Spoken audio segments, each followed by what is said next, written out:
Guys, कैसे आप सब? दोबारा से स्वागत है हमारे चैनल फैमिली ब्लॉगर में। तो गाइस, आज हम लोग इंट्रो बाहर इसलिए दे रहे हैं क्योंकि घर में चर्चा हो रहा है। मेरी मम्मी कर रही है और मेरे भाई क्योंकि मेरे घर अभी कोई नहीं है।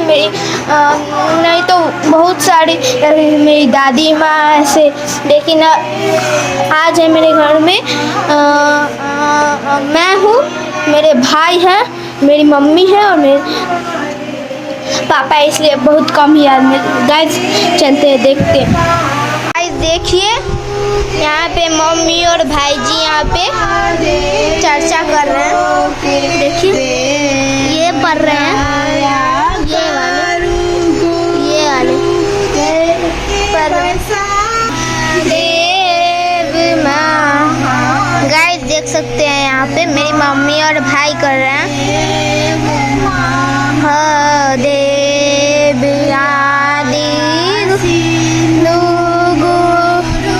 देव प्रेमा सिंधु गुरुदेव दया सिंधु गुरुदेव दीना बंधु गुरुदेव सुधा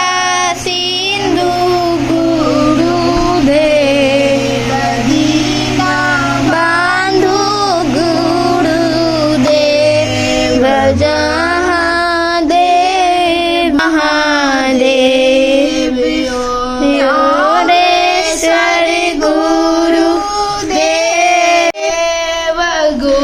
गुरुदेव परमेश्वर गुरुदेव अमृत दाता गुरुदेव भक्ति दाता गुरुदेव अमृत दाता गुरुदेव भक्ति दाता दाता गुरुदेव गुरु महादेव दाता गुरुदेव मेरे गुरु महादेव महादेव सयर गुरु महादेव गुरुदेव गुरुदेव सदा गुरु महादेव गुरुदेव गुरु जग जग महादेव नासी गुरुदेव।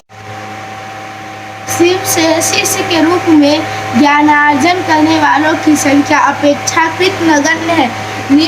निवर्तमान काल में लोगों ने शिव को अपना गुरु मानकर अनुपम ख्याति प्राप्त की है, किंतु अनजाने कारणों से दूसरों को शिव गुरु का शिष्य होने के लिए प्रेरित नहीं किया गया है।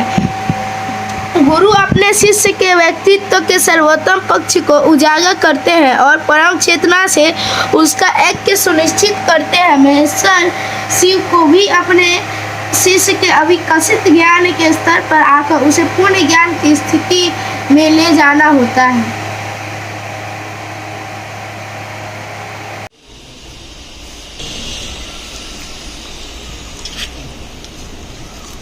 हे महादेव मुझे अपना लेना अपना लेना अपना लेना हे महादेव मुझे अपना लेना अपना लेना अपना लेना अपना लेना मुझे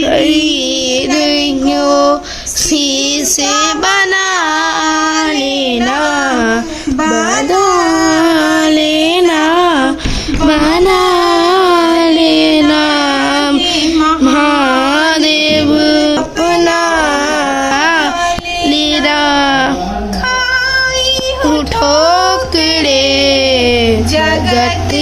प्यार में खाया हूँ ठोकरे जगत के प्यार में, इसलिए आया हूँ मैं दूर तेरे द्वार में। जरा नाम की लाज बचा लेना, बचा लेना, बचा लेना है महादेव, मुझे अपना लेना, अपना लेना, अपना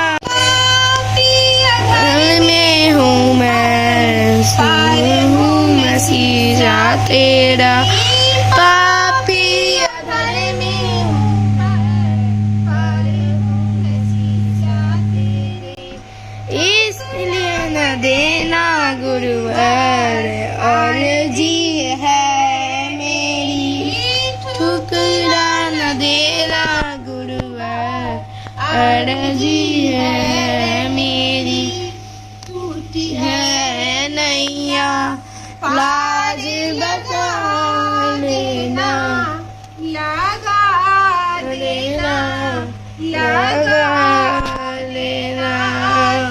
है नैया पार लगा देना, लगा देना, मुझे अपना लेना, अपना लेना, अपना लेना, मुझे जीने को शीशा बना लेना, बना लेना, बना लेना महादेव, मुझे अपना लेना, अपना लेना।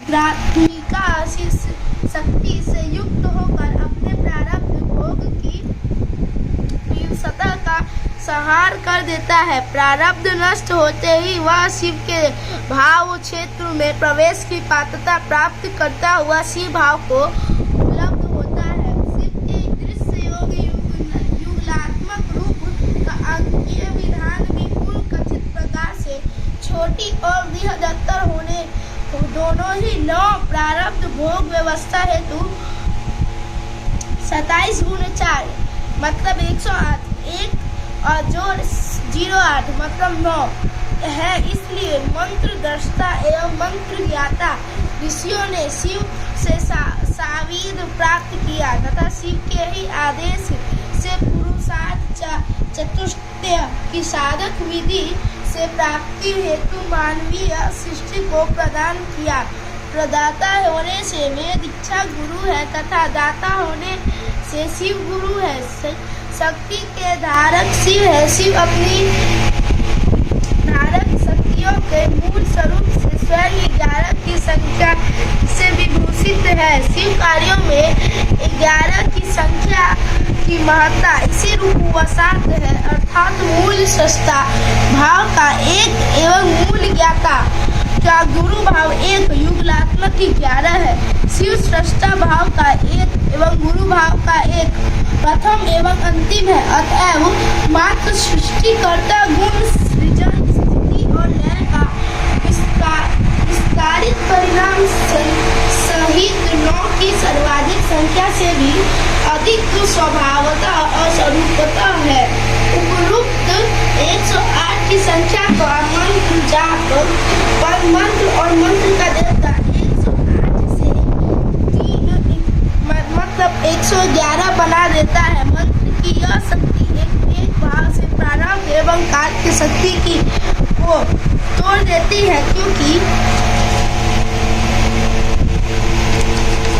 सृष्टि और प्रारब्ध का सारा रहस्य शिव से नियंत्रित है। शिव परमात्मा स्थिति से उत्पन्न अपनी 11 प्राथमिका शक्ति से साहब ननन भैया ने 3 सूत्र दिए अपने शिव गुरु से जुड़ने के लिए पहला सूत्र में है दया मांगना। हे शिव, आप मेरे गुरु हैं, मैं आपका शिष्य हूँ, मुझ शिष्य पर दया कर दीजिए। दूसरा सूत्र में है चर्चा करना। जो लोग अनजान हैं, जिन्हें नहीं पता है कि भगवान मेरे गुरु हैं, आपके भी गुरु हो सकते हैं। और तीसरा सूत्र में है नमन करना। हर दिवारात्रि 108 दानों से अपने गुरु को नमन करने का प्रयास करना। इसी वाणी के साथ मैं अपने गुरु के चरणों में प्रणाम करता हूँ, नीलम दीदी के चरणों में प्रणाम करता हूँ, साथ भैया के चरणों में प्रणाम करता हूँ। यहाँ उपस्थित सारे भाई बहनों के चरणों में मेरा प्रणाम स्वीकार करें।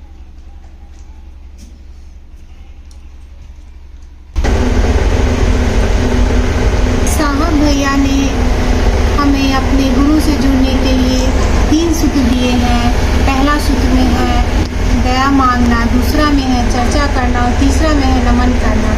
दया मांगना है कि हे शिव, आप मेरे गुरु हैं, मैं आपकी शिष्य हूँ या शिष्या हूँ।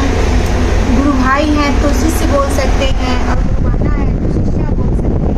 उस पर दया करनी चाहिए। और दूसरा सूत्र में है चर्चा करना, यानी चर्चा का मतलब होता है कि जो अनजान व्यक्ति हैं, जो महादेव के बारे में नहीं जानते हैं, उनको अपने गुरु से जोड़ना है, उनको अपने गुरु के बारे में बताना है कि शिव गुरु है महादेव, जिनको भोला बाबा के रूप में, शिव शंकर के रूप में मंदिर में जाके गुरुदेव को, भोला बाबा को जल चढ़ाते थे, पूजा करते थे, सोमवार का व्रत करते थे। उन्हीं महादेव को गुरु बनाना है। वो देवों के देव महादेव हैं, गुरु हैं, तो उन्हें गुरु बनाना है। तो उन्हीं के बारे में बताना है कि महादेव गुरु हैं, मैंने तो उनको गुरु माना है, आप लोग भी मान लीजिए। जो अनजान है, जो इस बात से वाकिफ नहीं है कि महादेव गुरु भी हैं। अभी देखिए, हम और आप मनुष्य में आए हैं तो बिना गुरु का तो ज्ञान हो नहीं सकता है। व्यक्ति के जीवन में एक गुरु की आवश्यकता होती है। जैसे कि हमें पढ़ाई के लिए गुरु की आवश्यकता होती है। जब तक हम स्कूल नहीं जाते हैं तो हमें ज्ञान प्राप्त नहीं होती है बिना गुरु से। जैसे छोटे बच्चे होते हैं नर्सरी क्लास में, तो उनको ABCD या अ से उनको ज्ञान दिया जाता है। उस स्तर पे मेरे गुरु उतरते हैं और MA या BA गुरु पास रहते हैं, फिर भी नर्सरी LKG UKG के बच्चे के मानसिक स्तर पर उतर के उन्हें ज्ञान देते हैं और उन्हें उस योग्य बनाते हैं कि आगे चल के वो जॉब कर सके। तो बिना गुरु का तो ज्ञान संभव है नहीं। इसीलिए हम आप मनुष्य में आए हैं तो ज्ञान की तो आवश्यकता हमें है, क्योंकि जिस व्यक्ति को ज्ञान नहीं है वो जानवर के समान है। उसे कोई मानवता नहीं है उसमें कि क्या सही है क्या गलत है। उसे ज्ञान ही जब ना होगी तो वो सही और गलत का पहचान नहीं कर सकता है। इसीलिए और मेरे साहब के मैं बहुत ऋणी हूँ जो मुझे इतने अच्छे गुरु चुन के मुझे मेरे जीवन में उतार दिए हैं। मेरे साहब हरिंदानंद भैया ने, जो कि अभी हम लोग मनुष्य को गुरु मानते हैं। जैसे कोई साधु है, संत है, उनको हम लोग गुरु मानते हैं। तो गुरु मानते हैं तो वो गुरु दीक्षा देते हैं। लेकिन जब देवों के देव महादेव गुरु हैं तो हम महादेव को यानी भगवान को गुरु क्यों नहीं माने, जो हम मनुष्य को गुरु माने। मनुष्य को गुरु मानते हैं तो वो मनुष्य उसी महादेव से बोलेंगे कि मेरे शिष्य को इस चीज़ की आवश्यकता है, धन की आवश्यकता है या पुत्र की आवश्यकता है या संपत्ति की आवश्यकता है, तो उसी महादेव गुरु से वो हमें मांग के देंगे। लेकिन हम स्वयं महादेव से मांगे। गुरु बहुत कमाल के गुरु हैं। हमारे जीवन में गुरु आए हैं तो मेरा जीवन धन्य हो गया है। उन्हीं की देन ये जीवन है, उन्हीं का दिया हुआ ये बाल बच्चा परिवार है। तो सब देखते के साथ मेरे महादेव को गुरु बनाना है। और बहुत बहुत मैं अपने आप को सौभाग्यशाली समझती हूँ कि मेरे गुरु महादेव हैं। उनसे प्रेम कीजिए जैसे अपने बच्चे से, अपने पति से, अपने घर से प्रेम करते हैं और अपना समझते हैं। तभी तो उसके लिए दर्द होता है सीने में कि मेरा बच्चा अभी तक भूखा है, खाना नहीं खाया है, मेरे पति खाना नहीं खाए हैं। मेरा घर कैसे होगा। उसी तरह अपना अपना में दर्द है, वही प्रेम अपने गुरु से करना है, उनको अपना बनाना है, जो कि वो मेरे घर के सदस्य हैं, सबसे बड़े हैं, ऐसा मानना है कि वो मेरे घर के जैसे हम फैमिली में 4 है या 5 है मेंबर, फिर उसमें महादेव को भी ऐड करना है कि वो भी मेरे घर के सदस्य हैं। इस तरह का प्रेम उनसे करना है। और नमन करना है तीसरा सूत्र में। नमन में या नमन का अर्थ होता है प्रणाम, यानी जो भी मेरे से बड़े हैं, माता पिता भाई बंधु माँ बाप जो भी हैं, उनको मैं प्रणाम करती हूँ आशीर्वाद लेने के लिए। तो फायदा तो मेरा होता है ना, आशीर्वाद मिलती है मुझे तो फायदा तो मेरा है, तो मैं अपने लिए प्रणाम करती हूँ और आदर सम्मान के लिए भी प्रणाम करती हूँ और आशीर्वाद लेने के लिए यानी खुद। तो उसी तरह मेरे गुरु हैं तो उनको नमन करना है यानी प्रणाम करना है। किसी भी समय मेरे महादेव गुरु इतनी छूट दिए हैं हम लोग के जीवन में कि हम किसी भी स्थिति में खाए हो या नहीं नहाए हो या कहीं पर भी है या रात हो या दिन हो, किसी भी वक्त उनको हम नमन कर सकते हैं। उनको नमन करने के लिए, उनकी पूजा करने के लिए हमारे साथ कोई शर्त नहीं। जैसे और भी देवी देवता है, उनको पूजा करने के लिए हमें नहाना होता है, खाना नहीं खाना होता है कि बिना खाना खाए पूजा करना है, बिना नहाए पूजा नहीं कर सकते हैं। लेकिन मेरे महादेव गुरु में ऐसी कोई बात नहीं है, किसी भी स्थिति में है, मांस हो मछली हो और भी पूजा करते हैं। तो तुलसी यानी माला लेते हैं या राम को या जो भी देवी देवता हो, तो हमें मांस मछली नहीं खाना होता। लेकिन इसमें मेरे साहब कोई शर्त नहीं लागू किए हैं कि मांस मछली नहीं खाना है या फिर नहाए नहीं है तो पूजा कैसे कर। किसी भी समय अपना घर का पूरा काम खत्म करके रात के समय या दिन के समय या दोपहर के समय किसी भी वक्त अपने गुरु को नमन कर सकते हैं। हाथ पैर धो के अपने गुरु को नमन कर सकते हैं, नहाने की आवश्यकता भी नहीं है, कोई शर्त ही नहीं है लागू महादेव को गुरु मानने में।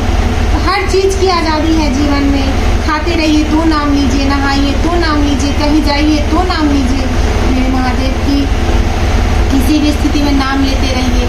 इसी वाणी के साथ अपने गुरु के चरणों में मेरा नमन स्वीकार, माँ भवानी के चरणों में मेरा नमन स्वीकार, साहब भैया साहब दीदी के चरणों में मेरा नमन स्वीकार करो। गुरु के सानिध्य में जितने भी हैं सभी के चरणों में मेरा नमन